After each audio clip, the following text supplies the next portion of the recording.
Viewers, চেষ্টা করছি tasty spongy rasgulla নিজ হাতে বানিয়ে খাওয়ার জন্য। প্রায় আমি বানিয়ে থাকি, তো আজ আপনাদের মাঝে শেয়ার করলাম। প্রিয় ভিউয়ার্স, এই যে এখানে 1.5 কেজি গরুর দুধ আছে, জাল দিয়ে আমি একটু ঘন করে নিচ্ছি। আর এইটা দিয়ে কি করব তার প্রস্তুত প্রণালী দেখে নিন, ভালো লাগবে।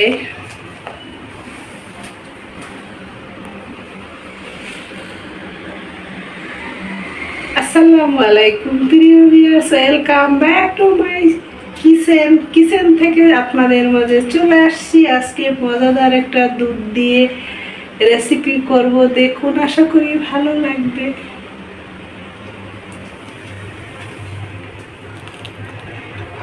এই যে দেখুন, জাল দিয়ে এতটা হয়েছে আমার। এখন এর ভিতরে লিকুইড করে নিয়েছি, লেবু চিপড়ে রস বের করেছি, রসটা দিয়ে দেব একটু একটু করে।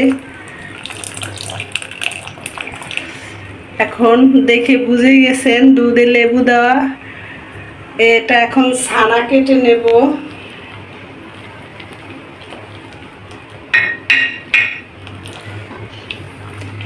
ভালো করে ছানা কেটে নেই।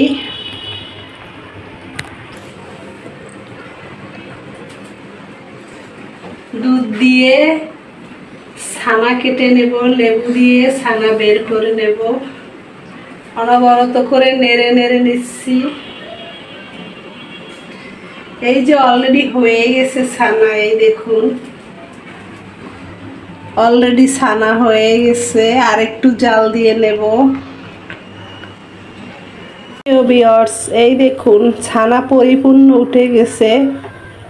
এইটা লেবু দিয়ে তো করলাম, দেখলেন। যাদের কাছে লেবু নাই, চাইলে ভিনেগার দিলেও এরকম হয়। যাই হোক, আমি এখন পানি সেকে ছানাটা ফ্রেশ করে নিয়ে আসছি আবার আপনাদের মাঝে। এই যে দেখুন, এখন দুধের ছানাটা যে কাটছে সেইটা সেকে নিচ্ছি। একটু আলতো হাতে করতে হবে, না হয় হাতে লেগে যাবে।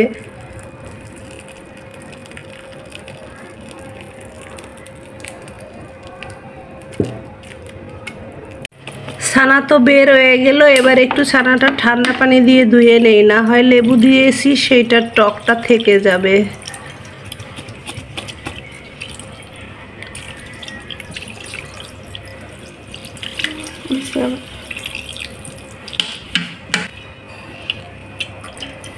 পানিটা এখন ভালো করে চেপে নেব। এইভাবে রেখে দিলে সমস্ত পানি সরে যাবে, তারপর হাত দিয়ে চেপে নেব। এই যে ছানাটা, এই যে একটা লম্বা স্ট্যান্ডের সাথে বেঁধে রেখেছি, যতটা পানি আছে বের হয়ে যাবে। 2-3 ঘন্টা হাতে সময় থাকলে এভাবে রাখলে আর পানি থাকবে না। আর যদি দ্রুত করতে হয় তাহলে এভাবে রেখে তারপরে হাত দিয়ে একটু চেপে চেপে পানিটা জড়িয়ে নেব। ফিরে আসছি আবার প্রিয় ভিউয়ার্স। পানিটা ছানার থেকে ঝরানো হয়ে গেছে প্রিয় ভিউয়ার্স। এখন খুলে নেব, দেখি কি অবস্থা আছে। আর একটা কথা, এই ছানাটা কিছুটা হালকা গরম থাকবে, তাহলে এটা মাখার পরে যে স্পঞ্জি রসগোল্লাটা বানাবো সেটা সুন্দরভাবে হবে। আর বেশি ঠান্ডা হয়ে গেলে মাখাতে গেলে আর ওইটা হাতে গোল শেপ যে ওইটা হবে না। তার জন্য একটু গরম থাকা অবস্থায় এই যে আমি এই যে ছানাটা ভেঙে তারপর মেখে নেব, ফাইন করে মেখে নেব। আর মাখা যতটা ভালো হবে রসগোল্লাটা স্পঞ্জি হবে এবং ফুলবে অনেক। আকার তো ছোট দিব, তো এইভাবে হাতে ঘষে ঘষে এই ছানাটাকে একদম পারফেক্ট একটা ডোয়ের মতো বানাবো। তা না হলে কিন্তু রসগোল্লাটা স্পঞ্জি হবে না। তো ধৈর্য ধরে করতে হবে। খেতে মন চাইলেই বানানো যায়, ধৈর্য ধরে করলে। বাজারে তো পাওয়া যায়, সেগুলো তো আসলে 100% নয়, ভেজাল থাকে।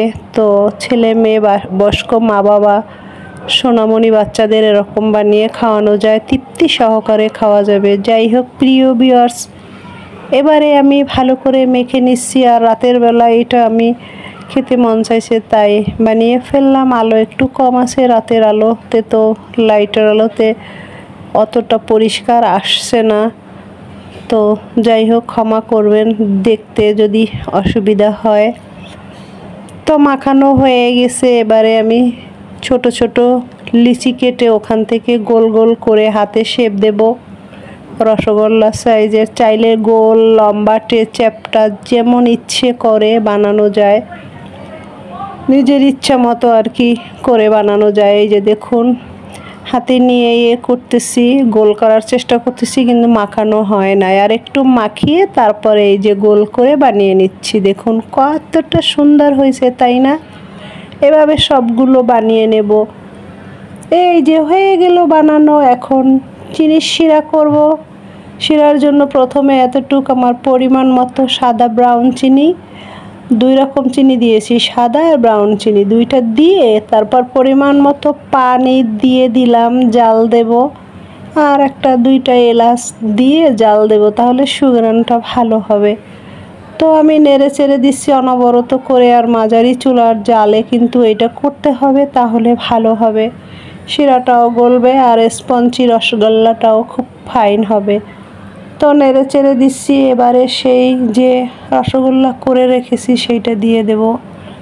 এই দেখুন সবগুলো দিয়ে দিচ্ছি, ধীর গতিতে দিতে হবে, কারণ শিরা হাতে উঠলে এখন পুড়ে যাবে হাত।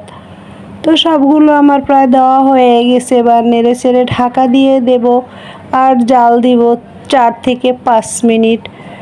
প্রয়োজনে লাগলে আরও বেশি 2-1 মিনিট বাড়িয়ে জাল দেব। যতটা পারফেক্ট না হবে তো ততটা অবধি আমি জাল দিয়ে নিচ্ছি আর ফিরে আসছি আবার অল্প সময় পরে।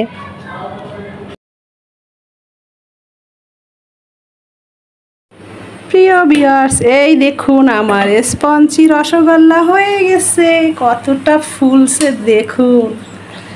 এই যে এত দারুণ তো বাজারেও কিনতে পাওয়া যাবে না, কেমিক্যাল ছাড়া এত সুন্দর মিষ্টি। আমি কেটে দেখাই, দাঁড়ান।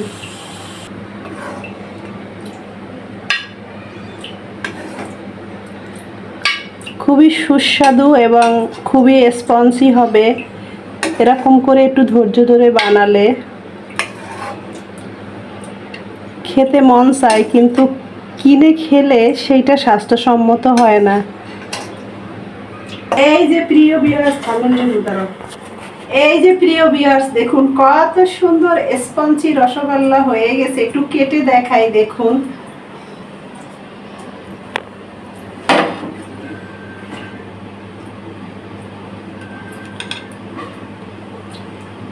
এই দেখুন, বিসমিল্লাহ।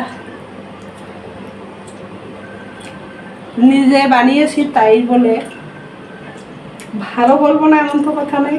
খুবই সুস্বাদু হয়েছে, আপনারা বানিয়ে খাবেন। একদম অল্প উপকরণে স্পঞ্জি টেস্টি রসগোল্লা। ছেলে মেয়েরা চিটে পুটে খেয়ে নেবে। তো আজকের মতো বিদায় নিচ্ছি, আল্লাহ হাফেজ।